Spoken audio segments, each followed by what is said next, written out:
예. 이렇게 어떻게 되면 요한복음 강해 말씀 듣도록 하겠습니다. 나사로야 나오라 이 제목으로 은혜를 받기를 원합니다. 드디어 우리 부활의 나사로의 부활의 순간을 우리가 지금 장면을 보고 있습니다. 이게 좀 더 길게 했으면 좋겠는데 나사로야 나오라 이 말씀과 함께 나사로가 무덤에서 나오면서 우리가 길게 몇 주 동안 끌어왔던 이 11장은 지금 어느 정도 마무리되고 있습니다.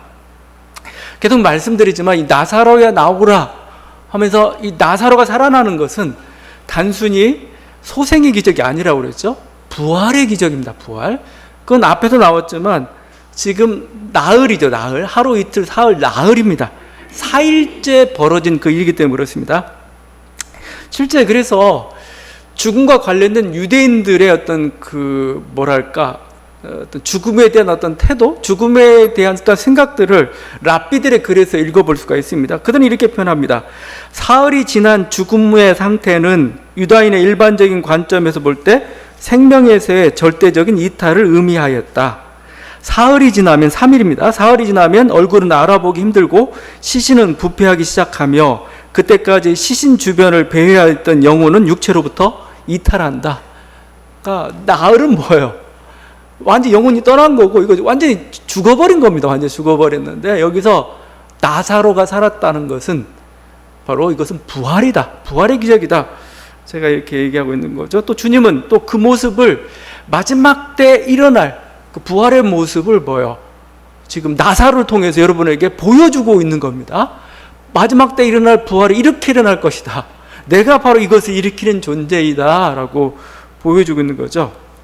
여러분 그래서 나사로야 나오라 이 음성, 예수님의 음성은 좀 기억하고 있어야 돼요. 왜냐하면 여러분이 그게 언젠가는 된지 모르겠지만 여러분을 부르는 소리일 겁니다. 아무개야 나오라 하는 순간에 여러분이 막 그 흩어졌던 그 뼈와 우리의 물질, 몸을 구성했던 물질이 다시 결합하면서 새 생명을 얻게 될 겁니다. 부활의 순간이 있게 될 것입니다.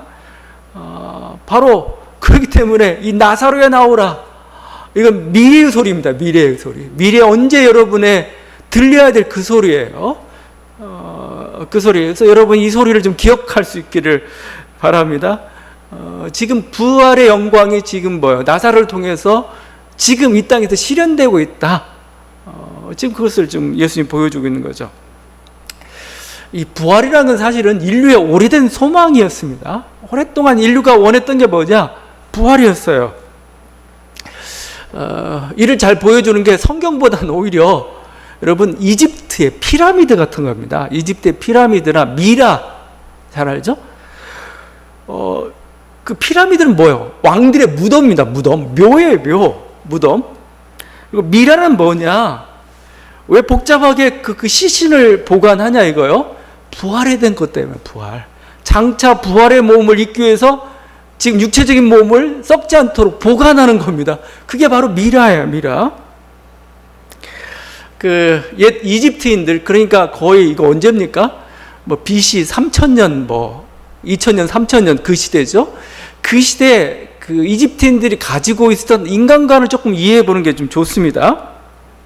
피라미드의 비밀을 조금 제가 알려드리려고 그래요. 이 인간은 어떻게 생각하냐면 인간은 세 개로 우리는 보통 영혼, 육 이렇게 얘기하잖아요. 똑같습니다, 거의. 이집트인들은 일단 몸이 있죠, 몸. 인간이란 건 뭐냐? 몸이 있고 몸을 구성하고 있는 이 카와 바라고 합니다. 카가 혼에 해당합니다. 혼에. 생명력 이런 거죠. 바라는 게 있습니다. 발은 우리가 그냥 통칭 영혼, 의식이라고 표현할 수 있는 거죠. 그 세 개로 구성되어 있다 이렇게 생각을 했던 겁니다. 죽는다는 건 뭐냐? 죽는다는 것은 이게 뭐예요? 이렇게 이 카와 바가 몸하고 분리되는 것을 죽는다 이렇게 표현했던 거죠. 이 카와 바는 카 같은 경우는 생명이기 때문에 죽지만 그 몸 주위를 배회하고 있다 이렇게 생각을 했습니다. 이 바는 어떻게 되냐면 바는 존재는 이집트인들이 믿었던 내세의 신이 있죠. 오시리스 신이 있습니다. 오시리스 신 앞에 가서 심판을 받게 되는 거죠. 그래서 심판을 받고 난 후에 돌아와가지고 이들이 뭐요? 다시 몸이 카와 바와 결합하는 것, 그래서 이걸 부활이라고 했던 거야. 부활. 그래서 영원한 세계 내세 사는 거죠. 또 부활하기 위해서 이 몸을 잘 보관해야 했던 거죠. 그 결과 발달한 게 미라 기술이고, 그럼 피라미드는 결국 뭐냐? 이 카와 바의 놀이터입니다. 놀이터. 그들이 뭐예요? 부활의 몸을 잊기까지 어떤 쉴 공간이 있잖아요. 놀이터와 같은 곳이 피라미드라고 할 수가 있죠. 근데 좀 재밌는 게 있습니다. 이 카와 바가 이렇게 자기 몸을 못 찾을까봐 그 미라 관 같은 데 보게 되면은 자기 형상을 그려놔요. 그리고 거기에 부장품들이 있고 뭔가 조각상도 또 갖다 놓고 있습니다. 왜 그러냐면 내 몸 여기 있다는 겁니다. 내 몸. 그러니까 이쪽으로 돌아와. 그 표시로 이렇게 한 거죠. 지금 그래서 보면 이제 이집트 박물관이나 대형 박물관 가게 되면 그 3,000년, 4,000년 전 거 거의 5,000년 가까이 되겠죠? BC 3,000년 되니까 그 미라들이 아직도 이렇게 어느 정도 형태를 유지한 거, 물론 다 말랐지만 그런 모습으로 있는 걸 우리가 보게 됩니다. 사람이 죽은 후에 제가 바라고 얘기했죠. 영혼이 심판을 받게 되는데 이게 그 사자의 설한 곳에 나와 있죠. 보게 되면 심판도 재밌어요. 이들이 부활하기 위해서는 부활의 몸을 입기 위해서 일단 심판을 받아야 돼요. 심판을 이제 오시리스 신 앞에서 받는 겁니다. 42가지 죄에 대해서 통과를 해야 됩니다. 살인, 폭행, 절도, 강간, 거짓말 쭉 해가지고 우리 생각하는 우리 도덕과 양심에 비추어서 얘기할 수 있는 42가지 죄에 대해서 죄를 고백합니다. 그게 진실인지 아닌지 이제 거기에 걸리면 이제 안 되는 거죠. 그걸 고백하고 나면은 그 심장을, 재밌죠? 양팔저울에다가 심장을 한쪽에 놓고 한쪽에 깃털을 갖다 놓고 있습니다. 그래서 이렇게 균형을 유지해야 돼요. 거짓말하게 돼가지고 이렇게 심장 쪽으로 무게가 쏠린다든지 균형을 잃어버리게 되면은 더 이상 부활할 수가 없는 겁니다. 이걸 통과해야 됩니다. 이걸 통과한 바라는 그 영혼이 이제 자기 배하고 칼하는 혼을 데리고 와서 몸에 들어가요.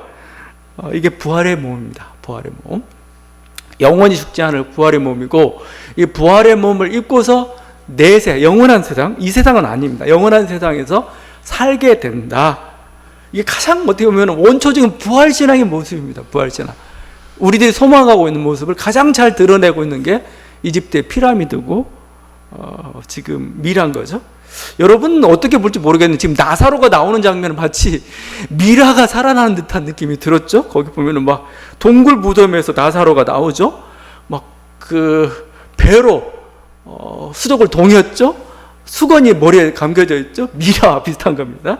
근데 지금 예수님을 통해서 부활이 일어나고 있는 겁니다. 여러분, 지금 놀라운 일입니다. 이집트인들이 꿈꿨던 그 미라가 간절히 소망했던 그 부활의 순간이 지금 나사로에게 일어나는 거예요. 믿든 안 믿든 그냥 그대로 그 사실대로 받아들인다면 엄청난 사건이 지금 그들이 그리던 그 순간이 지금 여기서 일어나고 있는 거죠. 물론 이집트인들이 생각하는 그 부활하고는 모습은 달랐죠. 모습은 다른 게, 부활을 가능하게 한 것은 그들의 어떤 선행이나 지위나 그런 게 아니었죠.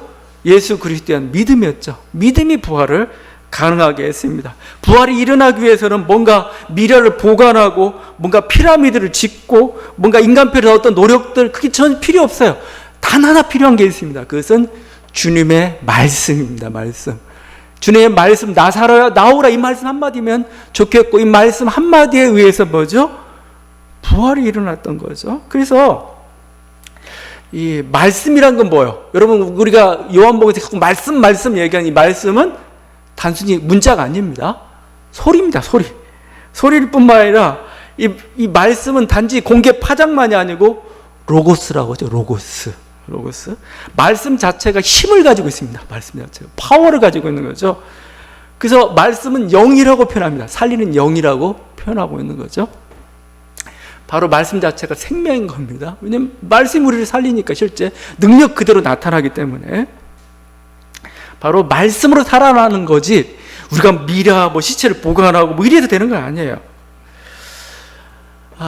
현대 여러 가지 이제 여러 종교들이 다 뭐 쓰러지기도 하고 존속되기도 하고 막 그러고 하는데, 이 고대 어떤 부활 신앙을 아직도 여전히 강력하게 붙잡고 있는 게 바로 우리 기독교예요.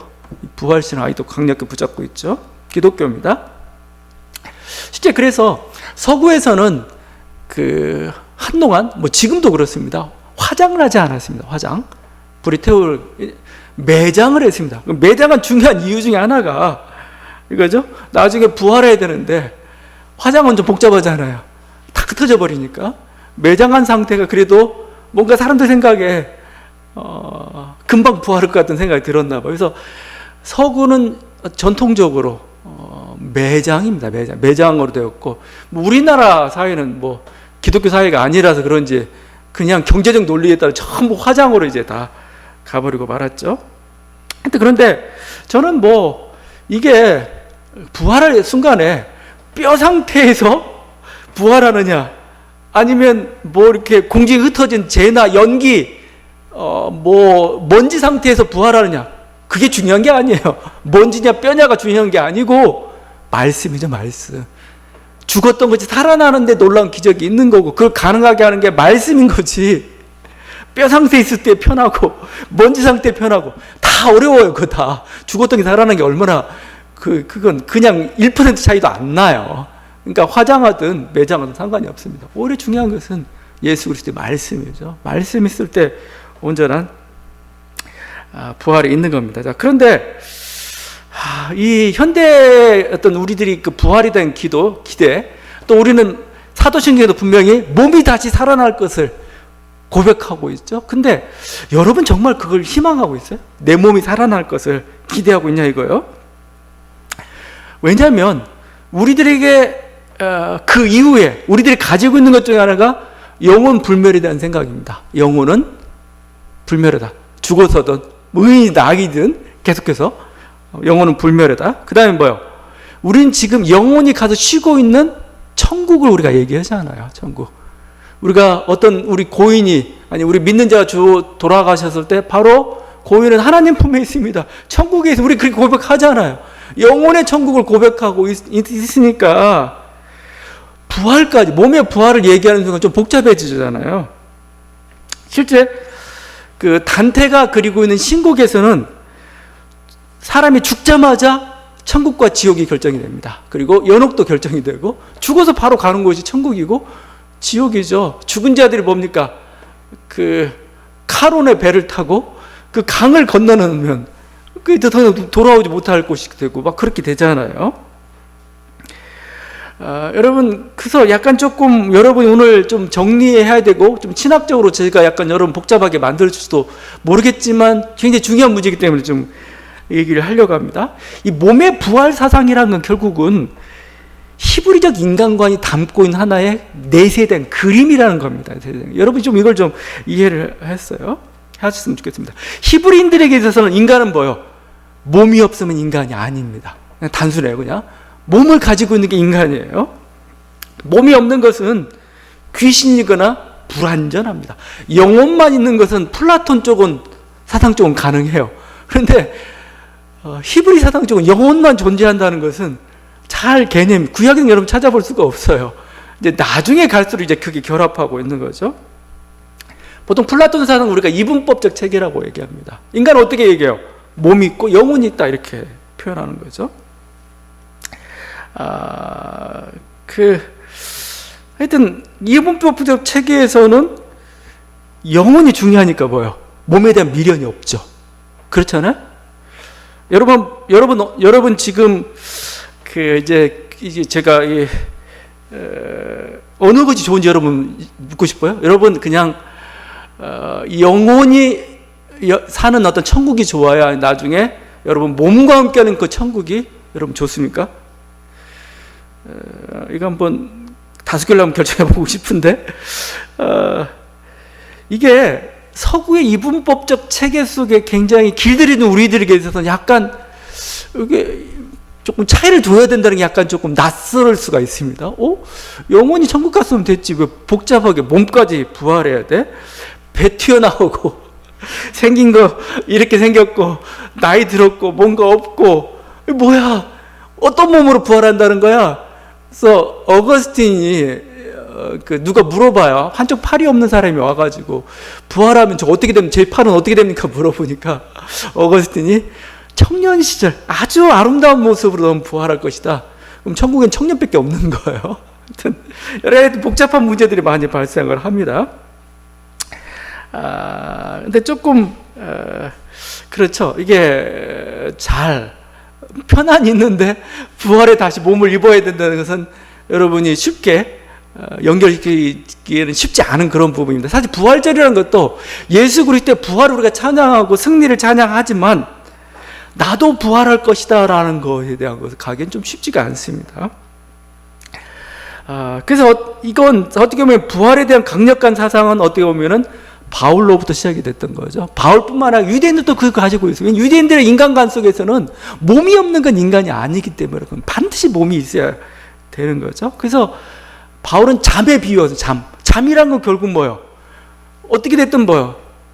의식이 없는 그런 상태를 얘기하는 거죠. 잠이라는 것은 의식이 있으면 그냥 잠이라고 얘기를 할 수 없는 거죠. 그러다가 어느 날 깨어가지고 몸을 입고 영생의 내세에 들어가는 거죠. 유대인들 사계 속에는 몸이 없는 내세는 생각할 수가 없는 겁니다. 근데 여러분이 지금 우리 플라톤 체계라고 할 수 있고 서구 체계라고 할 수 있고 우리들이 가지고 있는 개념 속에는 뭐예요? 영혼으로 훌륭하잖아요. 영혼이 보존된다면 그게 바로 하나님 나라에서 어떤 천국에서 온전한 그걸 누릴 수 있다. 이런 생각을 하고 있는 거죠. 사실 그래서 요한복음에도 이런 모순적인 것들 사실은 드러나고 있습니다. 서로 교차되고 있습니다.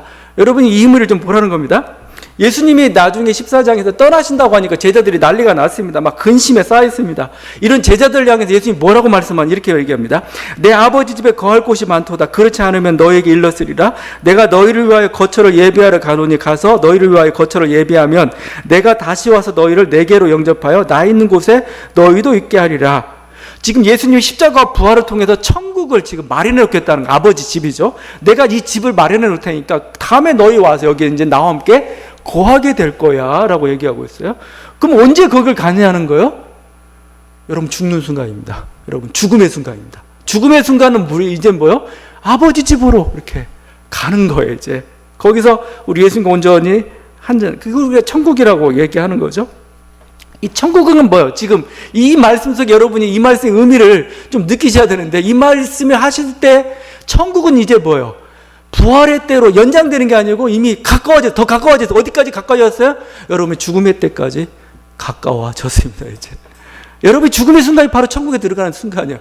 그 전까지는 뭐예요? 예수님이 재림하는 순간 여러분 천국에 들어가는 순간인데 지금 예수님이 이 말씀 속에서 뭐예요? 이미 천국은 굉장히 가까워졌다는 겁니다. 더 나아가서 예수님이 뭐라고 표현하고 있어요? 너희가 나를 알고 있고 나를 믿고 있고 내가 너희 안에 있으면 이미 천국은 너희 안에 있다라고 얘기하고 있는 겁니다. 이게 예수님이 말하고 있는 그 부활이고 예수님이 말하고 있는 생명이고 그렇습니다. 여러분 그 그림이 좀 달라지고 있다는 겁니다. 사실 저는 그래요. 이 보이지 않는 세계에 대해서 인간이 알 수 없는 그 신비의 세계에 대해서 어떤 물질의 세계 너머의 거에 대해서 어떤 하나님에 대해서 우리는 어떻게 알 수가 있겠습니까? 단지 비유나 상상을 통해서 어떤 그 그림을 통해서 우리는 이해할 수가 있어요. 여러분 제가 하나님 보좌라고 하나님 보좌가 있어요, 진짜? 하나님 보좌? 하나님 앉는 보좌가 있습니까? 그건 그냥 여러분이 그림을 통해서 하나님은 영원하신 분이라고 얘기하는 겁니다. 예수님은 그러면 하나님 보좌 우편에만 있으셔야 되나요? 아니에요. 그건 그냥 권능을 상징하는 겁니다.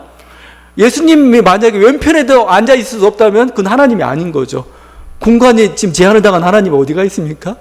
하나님 보좌가 있다면 뭐예요? 하나님 그러면 보좌가 엉덩이보다 더 클 거 아니에요? 그러면 보좌가 하나님이 되는 겁니다. 이게. 그러니까 제가 얘기하는 이유는 그림입니다. 이 신비의 하나님이 우리는 다 닿을 수가 없어요. 그러니까 우리는 그 그림을 통해서 보는 거죠. 저는 그래서 부활도 어떤 영혼의 천국이라는 것도 결국은 영원한 세계가 있다는 겁니다. 그 영원한 세계 속에서 하나님이 너에게 주어 어떻게 되면 영원한 어떤 우리가 사라지지 않고 어떤 그 행복의 것을 다시 누리게 될 거라는 그런 어떤 메시지들을 전하는 그 그림이라는 거죠. 그래서 우리들이 이걸 좀 잘 보셔야 되는 거죠. 그래서 내세에 주어질 행복 어느 때는 부활의 그림으로 설명을 했고, 이제는 뭐요? 영원히 거하는 천국으로 요한복음 설명하고 있고, 중세시대 우리 교리들이 그렇게 또 설명을 하고 있습니다. 거기에 여러분 그냥 너무 매여가지고 보지 말고 그렇게 보시라는 겁니다. 저는 문자가 아니라 영으로 이해해야 한다고 그래서 얘기를 해요. 문자는 고정되어 있죠. 문자는 그냥 2000년 전 거기에 딱 고정되어 있습니다. 그러나 문자가 아니고 영입니다. 영은. 영은 뭐예요? 변하죠. 영은 뭐예요? 현실적입니다. 굉장히 현실적입니다. 그래서 문자에 매여서도 안 되고 여러분, 또 영에 현혹돼서도 안 됩니다. 왜냐하면 현실을 무시해서도 안 되겠지만 현실에 빠져서도 안 되기 때문에 그런 거죠. 우리들의 이 현실 속에서 계시되고 있는 하나님의 어떤 뜻들, 우리들의 이해와 뭐 이런 것들을 따라 하나님 계시던 그거에 우리는 민감하게 우리 이성의 촉을, 우리 감성의 촉을, 우리 의지의 촉들을 안테나를 내려놓고 하나님의 뜻을 찾아가는 것, 이게 바로 성령의 길입니다. 성령의 길이고 영의 길이라고 할 수가 있는 거죠. 제가 자꾸 부활을 그림이라고 얘기하고 또 부활을 어떤 실제다, 이렇게 현실이다 얘기하고 있는데, 이게 사실은 성경에 나와 있어요. 성경에 증언하고 있는 겁니다. 우리 부활과 관련된, 나사로의 부활과 관련, 여러분이 하나 더 좀 봐야 될 게 이 그림뿐만 아니고 바로 그 에스겔서의 그림입니다. 에스겔서 37장 나사로야 나오라, 이 말씀은 에스겔서 37장의 그 골짜기에서 어떤 부활이, 마른 뼈들의 부활이 일어나고 있죠. 마치 그 장면이 그대로 연상이 되고 있어요. 자, 근데 에스겔서 37장을 어떤 배경 속에서 에스겔이 선포하고 있는가 사실 중요합니다. 에스겔 선지자는 바벨론 포로기 때 예언했던 선지자예요. 근데 그 선지자가 587년 기원전 이스라엘 완전히 망해버렸습니다. 망해버리고 전부 포로로 끌려 나라 자체가 없어져 버렸습니다. 그 1년 후에 이 말씀을 받습니다. 에스겔 37장 말씀 받는데, 주님이 환상 중에 에스겔을 주의 영으로 자기를 이끌어갔다 표현합니다. 골짜기로 이끌어갑니다. 골짜기로 이끌어가가지고 이렇게 그 하나님 말, 야, 이 보니까 뼈가 막 널브러져 있는 겁니다. 아마 전쟁의 상처겠죠. 전쟁에 뭐 패배하고 남은 그 군인들 뭐 그냥 거기에 그냥 그 널브러져 있는 거는 그 군대 전쟁의 패배의 어떤 그 상처가 남은 그런 마른 뼈들일 겁니다. 뼈들을 놓고 이게 살겠느냐 하면서 에스겔을 통해서 대언하게 합니다. 대언해서, 그래서 에스겔이 하나님의 음성을 바라는 건, 너희 마른 뼈들아 모이라 하니까 뭐요? 이 흩어졌던 뼈들이 갑자기 막 모이기 시작합니다. 자기 몸을 찾아간 거죠. 딱 모였습니다. 그리고 이어서 힘줄이 생기고 살이 오르고 가죽으로 덮이라 그러니까 진짜 뭐예요? 뼈 위에 힘줄이 생기죠. 살이 오르죠. 가죽으로 딱 덮여가지고 정말 사람의 형상이 된 겁니다. 아직 완전히 살아난 거 아니죠. 마지막으로 이렇게 에스겔 37장 9절을 외칩니다. 생기야 사방에서부터 와서 이 죽음을 당한 자에게 불어서 살아나게 하라. 생기야, 생명의 호흡이야. 이게 불어서 이 사람의 몸에 들어가서 살아나라, 그죠? 마치 나사로에 나오라 하는 것처럼 살아나라 하니까 뼈들이 살아났습니다. 진짜 사람이 돼가지고 군대가 돼가지고 나와 있는, 살아있는. 자, 이 환상이 의미하는 바가 뭡니까? 이 환상이 뜻하는 바가 뭡니까? 이게 마지막 때에 있을 부활의 것을, 부활의 환상을 보여주는 그런 겁니까? 진짜 이 민족, 이스라엘 민족 이렇게 부활할 거야, 모든 믿는 자 이렇게 부활할 거야, 이걸 보여주는 거예요? 여러분, 성경을 이렇게 한가하게 보면 안 됩니다. 성경은 지금 막 그 이스라엘 향해서 지금 막 패망해가지고 희망을 다 잃어버리고 코가 빠져있는 그들을 향해서 주시는 메시지, 하나님의 뜻을 밝히고 있는 거죠. 부활이 언제 일어날지도 모르겠는데 한가하게 그 얘기할 때가 아닌 거죠. 자, 이 말씀의 의미는 에스겔이 밝혀주고 있습니다. 에스겔 37장 11절입니다. 인자야, 이 뼈들은 이스라엘 온 족속이라. 그들이 이르기를 우리의 뼈들이 말랐고 우리의 소망이 없어졌으니 우리는 다 멸절되었느니라. 마른 뼈가 누구예요? 이스라엘이다. 이스라엘. 진짜 정말 죽은 사람들만 상징하는 게 아니고 죽어버린 민족이 패망하고 포로로 끌려가고 더 이상 희망이 없어져 버린 그들이 마른 뼈다. 죽은 자들이라 얘기하고 있는 겁니다. 자, 그리고 나서 이어지는 12절 말씀이죠. 내 백성들아, 내가 너희 무덤을 열고 너희로 거기에서 나오게 하고 이스라엘 땅으로 들어가게 하리라. 이건 뭐예요? 부활이 뭐예요? 부활?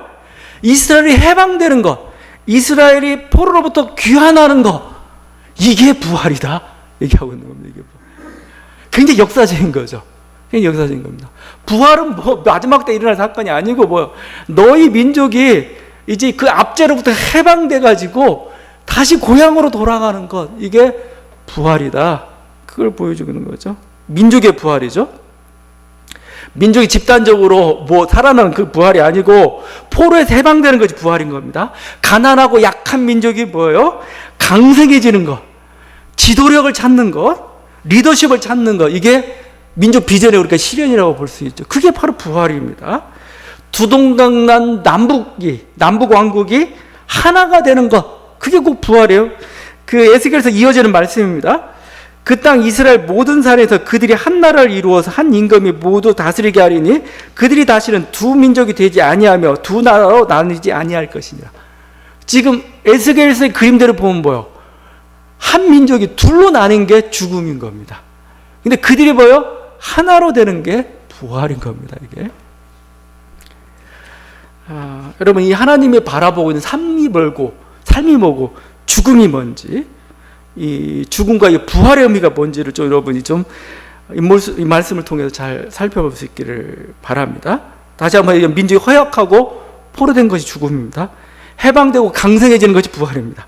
민족이 두동난 것이 죽음입니다. 근데 하나로 통일되는 것이 민족의 부활입니다.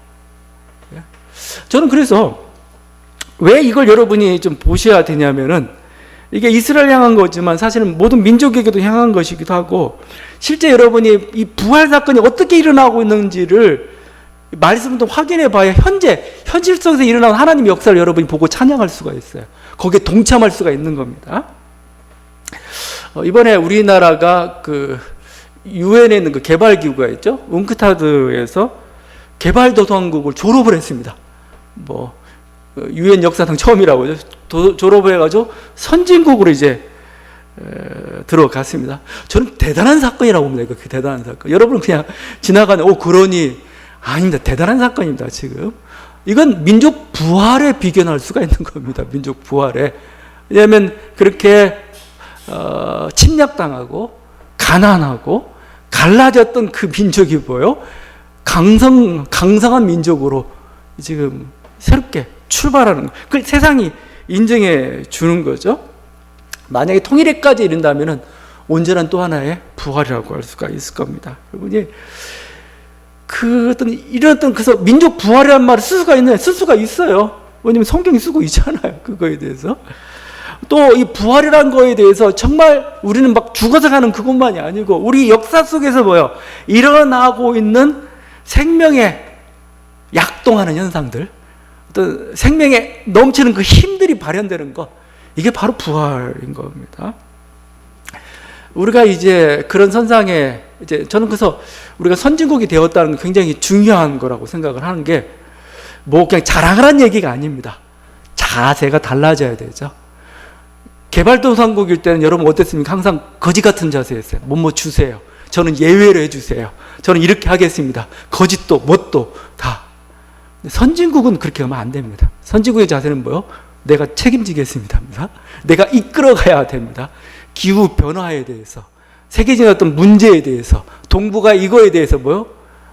여러분 이끌어가야 돼요. 지금 중국은 덩치만 컸지 그냥 자기 힘만 자랑하려고 하고, 일본은 이렇게 약하지도 않은데 왜 이렇게 열등감에 사로잡혔는지 우리 민족에 대해서 이렇게 항상 그런 태도를 가지고 있는지 모르겠어요. 그냥 놔두면 이 동북아 엉망이 됩니다. 우리가 이끌어가야 돼요. 북한도 굉장히 뭔가 이렇게 화가 나 있고 분노에 차 있고 이런 모습도 이거 이끌어가야 돼. 그런 거죠. 이게 선진국의 자세라는 겁니다. 이걸 바꾸지 않으면 안 돼요.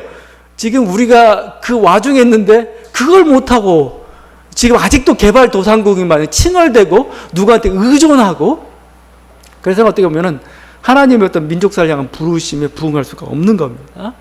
자, 제가 지금 이런 식으로 민족에 대한 이야기들을 하고 있는데 우리가 부활을 문자적으로만 본다면 계속 얘기하지만 하나님의 생명의 역사를 우리 볼 수가 없다는 겁니다. 부활은 이미 현실 속에다 나타나고 있어요. 죽음의 세력을 이기고 생명의 역사를 확대해가는 것, 이게 바로 부활입니다. 여러분이 나사로야 나오라 이 음성은 여러분이 들어야 돼요. 내가 들어야 될 그런 음성입니다. 왜냐하면 내가 지금 죽음의 세력 가운데, 죽음의 공포, 죽음의 두려움 가운데, 죽음의 불안 가운데 우리들이 살고 있기 때문에 그런 거죠. 여러분 이미 죽은 거예요, 그건. 그런 우리들 향해서 나사로야 나오라 지금 이 음성을 외치는데 다시 생명으로, 내가 생명을 주고 이 생명으로 넘어오라는 겁니다. 만약에 우리들이 이 말씀을 듣고 담대함과 자유함 가운데 삶을 살아가고 있다면 여러분은 이미 부활 생명을 누리고 있다고 볼 수가 있는 거죠. 여러분, 그래서 이 부활이라는 것을 그냥 작게만 보지 말고 넓게 보라는 겁니다. 넓게 좀 보고 이 부활이 의미하고 있는 모든 생명의 현상에 대해서 하나님 이렇게도 말하고 저렇게도 말하고 있다는 거죠. 여러분 여기에 동참하고 이것을 누리고 있다면 이미 있는 거죠. 하나님과 함께하는 거죠. 그래서 저는 마지막으로 좀 보고 싶은 게 예수님의 이 부활을, 나사로를 부활시킬 때 참 재밌습니다. 어떻게 나사로를 부활시켰느냐, 예수님이. 기도해서 그런가요? 기도해서? 아니요, 기도해서 그런 거 아닙니다. 예수님이 기도하는 모습이 보이죠? 아버지 하면서. 근데 이건 예수님이 뭐라고 표현하냐면은 그냥 사람들로 알아듣게 하려고 내가 어떻게 무슨 능력으로 바로 내가 이 기적을 일으켰다는 것을 그 과정을 보여주려고 보여주는 거지. 기도하지 않아. 예수님 기도하지 않습니다. 예수님의 요한복음 예수님의 기도는 필요 없어요. 기도하지 않아요. 거기 보세요. 저는 그래서 그럼 믿음인가? 물론 믿음이죠. 근데 믿음보다는 더 정확한 게 저는 연합이라고 봅니다. 그게 거기 41절과 42절에 나타났습니다. 나사로 살리기 이렇게 얘기하죠. 예수께서 눈을 들어 우러러보시고 이르시되 아버지여 내 말을 들으신 것을 감사하나이다. 항상 내 말을 들으시는 줄 내가 알았나이다. 그러나 이 말씀을 하옵는 것은 둘러선 물을 위함이니 곧 아버지께서 나를 보내신 것을 그들로 믿게 하려 합니다. 여기 보죠. 항상 내 말을 들으신 줄 내가 알았나이다. 예수님의 뜻은 하나님의 뜻이에요. 예수님이 원하는 것은 하나님이 기뻐합니다. 그리고 즉각 시행을 합니다. 그래서 기도할 필요가 없다는 게 그거예요. 하나님 살아나라. 그냥 살아나는 거예요. 왜냐하면 생명의 주관자니까 하나님과 예수님은 온전한 일치, 하나됨을 이루고 있기 때문에 그냥 청원할 필요도 없습니다. 그냥 너무 자연스러운 겁니다. 그냥 말 한마디면 되는 그런 거죠. 그게 온전한 하나됨이고 일치라고 볼 수가 있습니다. 여러분, 물과 물고기는 하나 되어 있죠. 왜냐하면 물고기가 물을 의식하는 순간 뭐예요? 그건 위험한 겁니다. 물 있어 없어. 그냥 물속에 있는 게 너무 자연스러워요. 이렇게. 그건 의식하면 안 되는 겁니다. 의식하면 안 되는 거고 자연스러운 겁니다. 그냥 거기서 노는 거죠. 그게 하나됨입니다. 하나님은 그래서 뭐죠? 생명을 만드신 분이죠. 그래서 예수님도 얘기하는 내가 생명이라고 얘기하는 겁니다. 하나님은 부활시키는 분이죠. 근데 예수님은 하나님과 하나 되어 있죠. 당연히 그래서 내가 부활이다라고 얘기하고 있는 겁니다. 여러분, 우리들에게 필요한 건 역시 예수님 하나님과 온전한 일치를 이루었듯이 우리들도 예수님과 온전한 일치를 이루는 것, 그게 필요하다는 겁니다. 요한이 요한복음을 쓰면서 이미 믿는 자들 향해 쓰면서 내가 왜 이 말씀을 쓰느니 이걸 쓰냐는 것은 뭐요? 너희로 그리스도에게 생명이 있고 믿음을 믿게 하려는 것이라 표현해요. 믿음이 필요하다고 표현해요. 누구한테 믿음이 필요해요? 믿는 자들에게 믿음이 필요합니다. 그건 뭐요? 예수 온전히 하나 되는 걸 얘기하는 겁니다. 내가 예수 온전히 하나 되어가는 그것. 여러분이 온전히 하나 되는 그 순간에는 뭐요? 부활은 당연한 겁니다. 부활은 당연한 거예요. 부활시켜주세요. 초조하고 그럴 필요 없어요. 여러분이 누구를 사랑합니다. 부부가 사랑하는데 남편이 멀리 떠났어요. 반대로 여자가 떠날 수도 있습니다. 남편이 멀리 떠나가지고 어느 날 편지가 옵니다. 야, 이제 다 마련해놨으니까 이리 와. 이리 와라고 했는데 겁나요. 저게 그동안 변심하지 않았을까? 저게 날 정말 받아줄까? 저 능력이 있을까? 그럼 못 가죠. 그게 믿음이 없는 겁니다. 그게. 근데 믿음이 있어요. 사랑으로 언제나 하나가 됐어요. 두말 없이 가죠. 그래? 갈게! 가는 거죠. 이게 부활인 거죠. 여러분, 우리도 언제나 예수님과 연합을 계속해야 됩니다. 계속. 나는 한 번 고백하고 끝났어가 아니고 우리는 계속해서 예수님과 하나 되고 연합하고 그걸 할 때 부활은 그냥 당연한 결과로서 우리들에게 주어질 것입니다. 이 은혜가 있는 저와 여러분 되기를 바랍니다. 기도하시겠습니다.